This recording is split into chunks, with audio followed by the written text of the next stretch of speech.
नेहरू शिक्षा महाविद्यालय की ऑनलाइन क्लास में पुनः एक बार सभी प्रशिक्षणार्थियों का हार्दिक स्वागत है।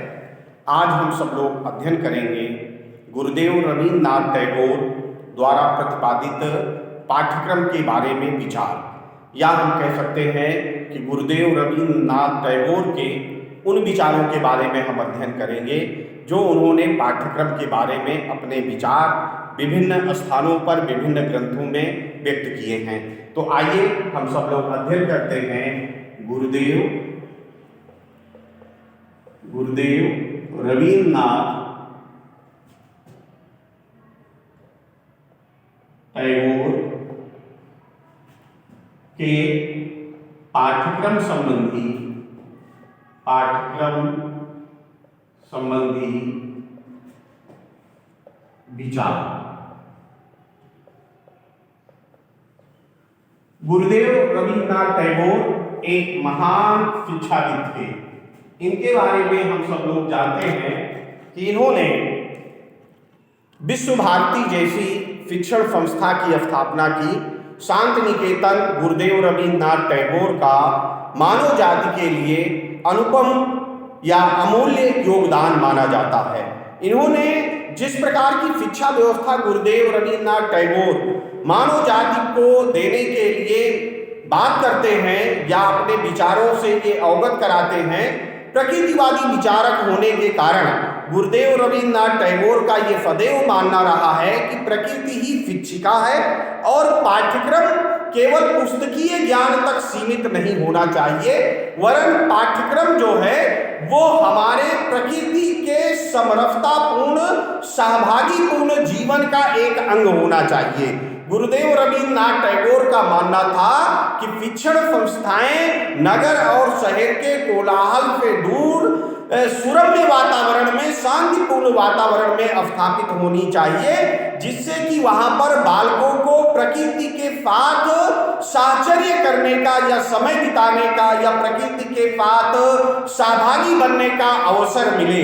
गुरुदेव रवींद्रनाथ टैगोर का ये मानना था कि वास्तव में हम पुस्तकीय ज्ञान देने के फेर में या चक्कर में बालक से वास्तविक शिक्षा उसकी छीन लेते हैं, और ये कहा करते थे कि वास्तविक पाठ्यक्रम वो होना चाहिए जो विद्यार्थी के प्रकृति के साथ सहभागी के रूप में सामने आए और बालक जो है उसे प्रकृति के साथ साहचर्य पूर्ण जीवन व्यतीत करते हुए सीखे। ये कहा करते थे कि नदी, पर्वत, पठार, झील, झरने, पेड़ पौधे, तितलियां, मछलियां, ये सब हमारे पाठ्यक्रम का अंग है और इनके साहचर्य में रहते हुए ही जीवन को सीखा जा सकता है या शिक्षा को प्राप्त किया जा सकता है। ध्यान देने वाली बात यह है कि गुरुदेव रवींद्रनाथ टैगोर की शिक्षा व्यवस्था या शिक्षा प्रणाली जो है वो पुस्तकीय ज्ञान तक सीमित नहीं है और इनके द्वारा विश्व बोध या विश्व अंतर्बोध के विकास पर बल दिया गया है। और ये कहा करते थे कि भारतीय संस्कृति और साहित्य के अध्ययन के साथ साथ पश्चिम का जो वैज्ञानिक ज्ञान है या आधुनिक ज्ञान विज्ञान है, तकनीक है, उसका भी अध्ययन पाठ्यक्रम में समाहित होना चाहिए या पाठ्यक्रम में विज्ञान और तकनीक की बातों को भी पढ़ाया जाना चाहिए। लेकिन हमें अपने प्राकृतिक जीवन की उपेक्षा नहीं करनी चाहिए, क्योंकि जो तकनीक है बहुधा वो भौतिकता की ओर ले जाती है और जीवन के बारे में गुरुदेव रवींद्रनाथ टैगोर का ये सदैव मानना रहा है कि जीवन केवल भौतिक उद्देश्यों की प्राप्ति तक सीमित नहीं है, वरन उसका एक नैतिक और आध्यात्मिक उद्देश्य भी है। तो इस प्रकार से गुरुदेव रवींद्रनाथ टैगोर विद्यालयी पाठ्यक्रम में जिन विषयों को समाहित करना चाहते थे उनके बारे में आज हम सब लोग अध्ययन करेंगे। तो गुरुदेव रवींद्रनाथ टैगोर विद्यालय में उन पाठ्यक्रमों के बारे में चर्चा करते हैं या गुरुदेव रवींद्रनाथ टैगोर के द्वारा जिस पाठ्यक्रम को निर्मित करने की बात या विचारधारा प्रस्तुत की गई है उसको हम 3 बिंदुओं के अंतर्गत देख सकते हैं। एक तो ये कहते हैं कि कौन कौन से विषय विद्यालय में या विद्यार्थियों के पाठ्यक्रम में समाहित किए जाने चाहिए। पहली बात, गुरुदेव रवींद्रनाथ टैगोर जिन विद्यालयों में या जिस पाठ्यक्रम को निर्मित करना चाहते हैं उसमें जिन विषयों को रखना चाहते हैं, पहली तो है मातृभाषा। मातृभाषा के बारे में गुरुदेव रवींद्रनाथ टैगोर का मानना रहा है कि बालक की शिक्षा मातृभाषा में ही दी जानी चाहिए, क्योंकि मातृभाषा ही वो भाषा है जो बालक अपनी माँ से सीखता है। ये उसकी प्राकृतिक भाषा है या मदर टंग है, तो उसमें उसे अध्ययन दिया जाना चाहिए। फिर दूसरा विषय संस्कृत के बारे में इनका विश्वास था कि पाठ्यक्रम में शामिल करना चाहिए। अंग्रेजी भाषा को ये आधुनिक भाषा मानते हैं और अंग्रेजी भाषा को पाठ्यक्रम में समाहित करना चाहते हैं। इसके अतिरिक्त इतिहास विषय को ये पाठ्यक्रम में शामिल करना चाहते हैं। तो शामिल करना चाहते हैं क्योंकि विश्व की सभ्यताओं का जो उत्थान हुआ है और विश्व की जो प्रमुख संस्कृतियों की महान बातें हैं उनको ये इतिहास के द्वारा पढ़ाना चाहते हैं। फिर आगे ये भूगोल विषय को अपने पाठ्यक्रम में स्थान देते हैं। भूगोल विषय को अपने पाठ्यक्रम में स्थान देते हैं। इसके अतिरिक्त ये प्राकृतिक विज्ञान के बारे में पढ़ाना चाहते हैं। प्राकृतिक विज्ञान, क्योंकि प्राकृतिक विज्ञान का बिना अध्ययन किए हम अपनी प्रकृति के बारे में नहीं जान सकते हैं या नहीं समझ सकते हैं। प्राकृतिक विज्ञान के साथ साथ ये आधुनिक विज्ञान के बारे में भी हमको बताना चाहते हैं या पढ़ाना चाहते हैं, और कहते हैं कि बिना ज्ञान या विज्ञान का ज्ञान प्राप्त किए हुए पाठ्यक्रम में आधुनिकता या आर्थिक विकास या कह लीजिए तकनीकी विकास समाज का संभव नहीं किया जा सकता। तो इस प्रकार से इनके द्वारा विषयों के अंतर्गत मातृभाषा, संस्कृत, अंग्रेजी, इतिहास, भूगोल, प्राकृतिक विज्ञान और संगीत विषय को भी शामिल किया जाता है। संगीत विषय के प्रति गुरुदेव रवींद्रनाथ टैगोर का बड़ा ही अनुकरणीय उद्देश्य रहा है। तो संगीत विषय के प्रति कहा जाता है इन्होंने संगीत की शिक्षा भी प्राप्त की थी और ये एक संगीतकार के रूप में भी जाने जाते रहे हैं। तो विषय के अंतर्गत इन विषयों को ये शामिल करना चाहते हैं। दूसरा, उपयोगी क्रियाएं। उपयोगी क्रियाएं जिनको किसी विद्यार्थी को करना चाहिए या सीखना ही चाहिए।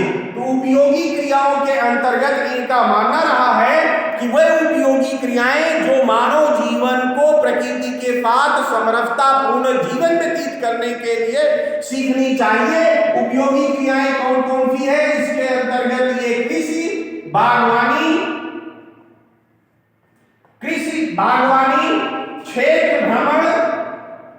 क्षेत्र भ्रमण जिसको आजकल हम फील्ड स्टडी कहते हैं। इसके अलावा भ्रमण के ऊपर ये बहुत बल देते हैं और कहते रहते थे कि एक स्थान से दूसरे स्थान तक हमको आकर के या जाकर के सीखना चाहिए। और प्रयोगशाला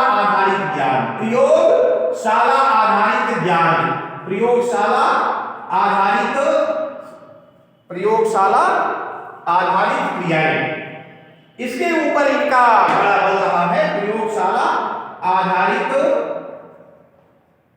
क्रियाएं, तो इसके ऊपर गुरुदेव रवींद्रनाथ टैगोर का मानना रहा है कि जो उपयोगी क्रियाएं हैं इसके अंतर्गत हमें कृषि के बारे में पढ़ाना चाहिए, बागवानी के बारे में पढ़ाना चाहिए, क्षेत्र भ्रमण के बारे में पढ़ाना चाहिए, प्रयोगशाला आधारित क्रियाओं को हमें पढ़ाना चाहिए। और इनको पढ़ाना इसलिए चाहिए क्योंकि इन्हीं के द्वारा हम प्रकृति और मानव समाज के बीच समरसता स्थापित करते हैं। और इसके अतिरिक्त तीसरे बिंदु के रूप में हम कह सकते हैं गुरुदेव रवींद्रनाथ टैगोर के द्वारा पाठ्यक्रम के बारे में विचार करते हुए कहा जा रहा है कि अन्य क्रियाएं भी जो उपयोगी हैं उनके बारे में भी हमको अपने पाठ्यक्रम में स्थान देना चाहिए। और वह अन्य उपयोगी क्रियाएं कौन है? नाटक, नृत्य, संगीत के बारे में भी यहाँ पर पुनः चर्चा कर रहे हैं। और कला, ध्यान देने वाली बात यह है गुरुदेव रवींद्रनाथ टैगोर एक महान संगीतकार थे, शिक्षाविद थे और नाटककार थे, मूर्तिकार थे, चित्रकार थे। तो जिनका इतना विराट व्यक्तित्व हो, जाहिर सी बात है कि उनके द्वारा सभी विषयों को या सभी मानव उपयोगी कलाओं को पाठ्यक्रम में समाहित किया जाने की या किए जाने की अनुशंसा की जाती है। तो ये कहते हैं कि नाटक है, नृत्य है, संगीत है, कला है और काव्य या साहित्य के बारे में भी इनके द्वारा यहाँ पर यद्यपि इनके द्वारा कहा जाता है कि काव्य और साहित्य का भी हमें अध्ययन कराना चाहिए और बालकों को इनमें भी पारंगत बनाना चाहिए। तो इस प्रकार से हम सब लोग देखते हैं कि गुरुदेव रवींद्रनाथ टैगोर ने पाठ्यक्रम के बारे में जो अपने विचार व्यक्त किए हैं उन्हें मूलतः हम 3 बिंदुओं के अंतर्गत रेखांकित कर सकते हैं या समाहित कर सकते हैं। पहला है विषय, जिन विषयों को ये पाठ्यक्रम में स्थान दिए जाने की बात करते हैं वे कौन कौन से प्रमुख विषय हैं। पहली तो है मातृभाषा। मातृभाषा में ही प्राथमिक शिक्षा दिए जाने की बात गुरुदेव रवींद्रनाथ टैगोर के द्वारा की गई है। दूसरी भाषा है संस्कृत। संस्कृत को ये सभी भाषाओं का उद्गम स्थल मानते थे, इसलिए संस्कृत के अध्ययन पर भी इन्होंने बल दिया है।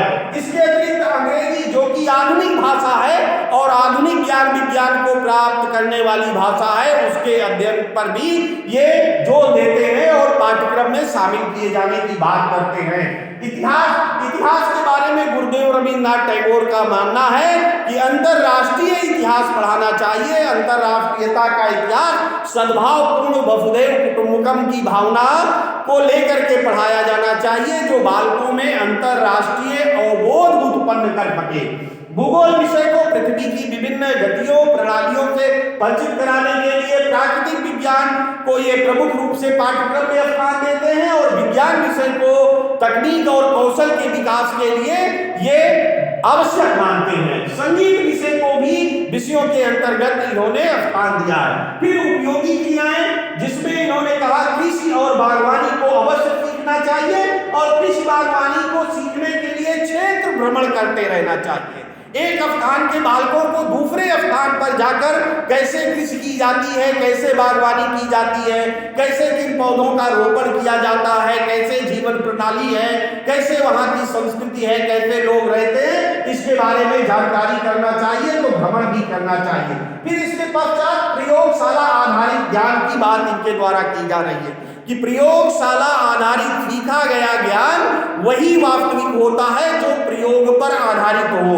गुरुदेव रवींद्रनाथ टैगोर का मानना रहा है कि प्रयोगशाला किसी एक शिक्षण कक्ष तक या लेबोरेटरी या लैब तक सीमित नहीं है, वरन प्रकृति ही प्रयोगशाला है और प्रकृति में विचरण करते हुए, भ्रमण करते हुए, क्षेत्र पर्यटन का अनुसरण करते हुए हमें प्रयोगशाला ज्ञान को प्राप्त करना चाहिए। और प्रयोगशाला के द्वारा जो प्राप्त ज्ञान होगा, जो प्रकृति के साहचर्य से प्राप्त किया जाएगा, वो ज्ञान बहुत ही उपयोगी होगा, बड़ा ही सुबोध होगा, बड़ा ही सरल होगा, बड़ा ही मार्मिक होगा। तो इन्होंने प्रयोगशाला को व्यापक स्वरूप प्रदान किया है और उसे शिक्षण कक्ष तक सीमित नहीं रखा है, वरन पूरी प्रकृति को ही इन्होंने प्रयोगशाला के रूप में स्वीकृति प्रदान की है। इसके अतिरिक्त अन्य क्रियाएं, अब जिन क्रियाओं को ये मुख्य या उपयोगी क्रियाओं में शामिल नहीं कर सके उसको इन्होंने अन्य क्रियाओं के अंतर्गत रखा है और कहा है कि इनको भी संपन्न पाठ्यक्रम के अंतर्गत कराया जाना चाहिए। क्यों कराया जाना चाहिए? इसलिए कराया जाना चाहिए कि नाटक, नृत्य, संगीत, कला, काव्य और साहित्य के द्वारा व्यक्ति के चरित्र का उदात्तीकरण होता है, उसमें मूल्यों को आत्मसात कराया जा सकता है, उसे नैतिक बनाया जा सकता है। और संयोग की बात कि मुझे आज याद आ गया, आज का जो दिवस है वो अंतरराष्ट्रीय नृत्य दिवस के रूप में भी जाना जाता है। तो गुरुदेव रवींद्रनाथ टैगोर नृत्य को अपने पाठ्यक्रम के अंतर्गत रखना चाहते हैं और इसलिए रखना चाहते हैं क्योंकि इससे भावों का उदात्तीकरण होता है। और इस समय तो भगवान श्री कृष्ण हमको याद आ रहे हैं, नटराज के रूप में भगवान शिव को हम जानते हैं जो कि नृत्य किया करते थे। तो उसी तरह से गुरुदेव रवींद्रनाथ टैगोर का भी मानना रहा है कि नृत्य और कला और साहित्य हमारे पाठ्यक्रम का एक अंग होना चाहिए। और बालक या बालिका के द्वारा जब इनमें सहभागिता की जाती है तो उसके द्वारा उसके चरित्र का उदात्तीकरण होता है और उसका चरित्र या व्यवहार जो है वो व्यापक बनता है और उसके मन में सौंदर्यानुभूति की भावना उत्पन्न होती है। और गुरुदेव रवींद्रनाथ टैगोर का मानना रहा है और या इनकी ये मान्यता रही है कि एक बार व्यक्ति के मन में सौंदर्य अनुभूति की भावना जागृत हो जाने पर कभी भी वो विध्वंसक कार्य नहीं कर सकता है, वो केवल सृजनात्मक कार्य ही कर सकता है। तो गुरुदेव रवींद्रनाथ टैगोर प्रकृतिवादी विचारक होने के कारण अपने पाठ्यक्रम के अंतर्गत उन विषयों को, उन उपयोगी क्रियाओं को शामिल करना चाहते हैं जिसके द्वारा बालक का या अधिगमकर्ता का या विद्यार्थी का ज्ञान के साथ साथ सांस्कृतिक और आध्यात्मिक विकास भी हो और व्यक्ति संकुचित विचारधारा का ना हो वरन वसुधैव कुटुंबकम की भावना से अभिभूत हो। और उसके लिए जो भारतीय संस्कृति में कहा गया है उदार चरिता नाम ही तू वसुधैव कुटुंबकम, कि उदार चरित्र वाले लोगों के लिए तो संपूर्ण विश्व ही उनका परिवार है या संपूर्ण विश्व ही उनका घर है। तो गुरुदेव रवींद्रनाथ टैगोर अपने पाठ्यक्रम के अंतर्गत इन्हीं विषयों को समाहित करना चाहते थे और इन विषयों के द्वारा वो ऐसे मानव का निर्माण करना चाहते थे जो किसी क्षेत्र विशेष का नागरिक ना हो वरन वो विश्व नागरिक हो। और विश्व नागरिक के बारे में गुरुदेव रवींद्रनाथ टैगोर का मानना था कि अगर पाठ्यक्रम इस प्रकार का हो जो बालक में अंतरराष्ट्रीयता की भावना का संचार करता हो, सद्गुणों का विकास करता हो, सौंदर्य अनुभूति की भावना जगाता हो और ज्ञान लोकहित के लिए हो, जन कल्याण के लिए हो, वर्तमान आधुनिक ज्ञान जन कल्याण के लिए होना चाहिए, विध्वंस के लिए नहीं होना चाहिए। तो इस प्रकार से हम सब लोगों ने देखा कि गुरुदेव रवींद्रनाथ टैगोर के द्वारा जो प्रतिपादित पाठ्यक्रम संबंधी विचार हैं वो मानव जाति के लिए, मानव समाज के लिए बड़े ही सृजनशील, बड़े ही प्रासंगिक हैं। और यदि उनको आज की शिक्षा व्यवस्था में या विद्यालयी पाठ्यक्रम में लागू किया जाए तो हमारे जीवन की कई समस्याओं का समाधान किया जा सकता है और बालक को रुचिपूर्ण, उसकी स्वतंत्रता का ध्यान रखते हुए, उसके आत्मचेतना का सम्मान करते हुए हम उसको शिक्षा प्रदान कर सकते हैं और इसके द्वारा हम एक उच्च कोटि के मानव का निर्माण कर सकते हैं। तो इस प्रकार से आगे हम अध्ययन करते रहेंगे। बहुत बहुत धन्यवाद।